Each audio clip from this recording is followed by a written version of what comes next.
বিয়ের আগে তো ঈদ আসলে সবসময় শপিং নিয়ে ব্যস্ত থাকতাম। শপিং, মেহেদি এগুলো নিয়েই শপিং করে আবার সেটা লুকিয়ে রেখে দিতাম। কাউকেই দেখাতাম না। ভাবতাম যে আমার ঈদ যেন শেষ হয়ে যাবে। কিন্তু আজকে দেখুন বিয়ের পর শুধু সংসার নিয়ে ব্যস্ত। সংসারে কোন জিনিস কেনাকাটা করতে হবে, কোন জিনিস কিনলে ভালো লাগবে, শুধু এগুলো নিয়ে ভাবি। ঈদের সময় সবাই শপিং নিয়ে ব্যস্ত আর আমি ঘর সাজাতে নিয়ে ব্যস্ত। আসসালামু আলাইকুম এভরিওয়ান, আপনারা সবাই কেমন আছেন? সকালবেলা কিন্তু ঘুম থেকে উঠে এখন পরোটা বানাবো। মরছিলাম তার আগে রাতেই বলে দিয়েছে আম্মু আমি পরোটা খাবো। সেই জন্য কিন্তু আজকে একটু তাড়াতাড়ি ঘুম থেকে উঠেছি। উঠে কিন্তু আমি পানিগুলো গরম করতে দিয়ে দিয়েছিলাম। আর এখন কিন্তু আটা নিয়ে নিচ্ছে, যেহেতু মরছিলাম একাই খাবে সেই জন্য কিন্তু অল্প কয়েকটাই তৈরি করব। এই তো আটাতে একটু লবণ দিয়ে কিন্তু আস্তে আস্তে পানি দিয়ে সুন্দর করে গুলোটা তৈরি করে নেব। রমজান মাস না আসলে আমার কিন্তু উঠে কিংবা পরোটা বানাতে একেবারে ইচ্ছে করে না। বেলাবেলি কাজগুলো আমার অনেক বেশি বিরক্ত করা লাগে, কিন্তু কি আর করা, বাচ্চাদের তো খাওয়াতে হবে। আমাদের মেয়েদের কিন্তু অনেক অনেক কাজ থাকে। অনেকে আছে রমজান মাস কিন্তু সকালবেলা থেকে কোনো কাজই থাকে না, কিন্তু আমরা যারা মা তাদের অনেক অনেক কাজ থাকে। এই তো এক এক করে আমি কিন্তু একটা করে পরোটা বানাবো এবং একটা করে ভেজে নেব। ভাবছি আমি এখানে দুটো পরোটা এবং দুটো রুটি তৈরি করব। পরোটাটা খাওয়াটা খুবই স্বাস্থ্যের জন্য ক্ষতিকর, কিন্তু মরসুমি পরোটাটা অনেক বেশি পছন্দ করে।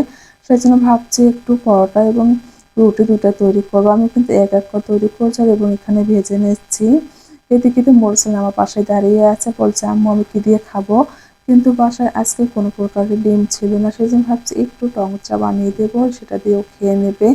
পরোটা জিনিসটা না দুধ চা কিংবা রং চা যেটাই হোক না কেন খেতে অনেক বেশি মজা লাগে। এই তো আমার কিন্তু দুইটা পরোটা বানানো শেষ হয়ে গেছে। এখন দুটো ফুলকো ফুলকো উটিও বানিয়ে নিচ্ছি। ওর যেটা খেতে ইচ্ছা করবো কিনা সেটাই খেতে পারবে। এরপর কিন্তু আর কোনো ভিডিও শুট করা হয়নি। এটা হচ্ছে রাতের বেলা। রাতের বেলা একটু বের হয়েছি। কি যে কেনাকাটা করবো সেটা নিজেও ভাবতে পারছি না। আপনাদের ভাইয়া তো বলছিল যে কি কিনবা। আমি তো বলছিলাম যে আগে চলো, আমার তো সব সময় ঘরের জিনিস কেনাকাটার জন্য অনেক অনেক বেশি ভালো লাগে। আগে না একটা সময় ছিল যখন ঈদ আসলে ঈদের শপিং নিয়ে ব্যস্ত থাকতাম। কি কিনবো, মেহেদি পরবো, এগুলো নিয়ে সবসময় ভাবতাম কোন ড্রেসটা কিনলে আমাকে ভালো লাগবে। আর যেটা কিনছিলাম সেটা কিন্তু সবসময় লুকিয়ে রেখে দিতাম, কেননা আশেপাশে কাউকে বলতাম না, কি দেখাতাম না। ভাবতাম যে আমাদের মনে হয় ঈদ শেষ হয়ে যাচ্ছে। এভাবে কত কত রকমের মজা করেছি, কিন্তু এখন সেই মেয়েটার বিয়ে হওয়ার পর কেনাকাটা নিয়ে যেন কোনো চিন্তাই নেই। সবসময় শুধু ঘর সাজাতে পছন্দ করি।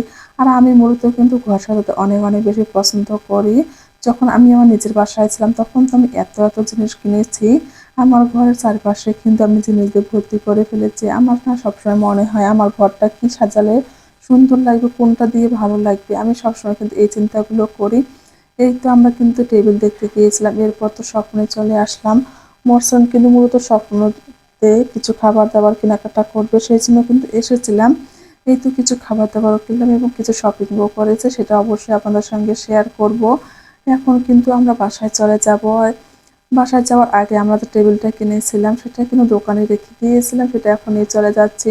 আমার ঘরে না কোনো ডাইনিং টেবিল নেই, আর ভাত খেতে যে এত বেশি সমস্যা হচ্ছে সেই জন্য ভাবছি আমার সামর্থ্যের মধ্যে চার চার চেয়ারের টেবিল একটা নিয়ে যাব, এটা দিয়ে অন্তত চালিয়ে নেওয়া যাবে। এই তো আমার টেবিল দুইটা চেয়ার নিয়ে কিন্তু বাসায় চলে আসলাম।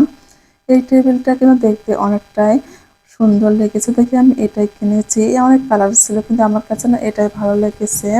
এই তো আমাদের সেই কিউট টেবিলটা কেমন হয়েছে অবশ্যই কমেন্টে জানিয়ে দেবেন। আমি চেষ্টা করি সবসময় একটু একটু করে জিনিস কিনে ঘরটা পুরো সাজাতে। আমার ঘর সাজাতে অনেক অনেক বেশি ভালো লাগে। আমার মনে হয় আমার মতো সব আপুরাই ঘর সাজাতে অনেক বেশি পছন্দ করেন। এই তো আমরা দুটো চেয়ার কিনেছি এবং একটা ডাইনিং টেবিল কিনেছি। আমাদের আরও একটা চেয়ারের প্রয়োজন হবে, সেটাও কিন্তু কয়েকদিন পরে কিনে নেব।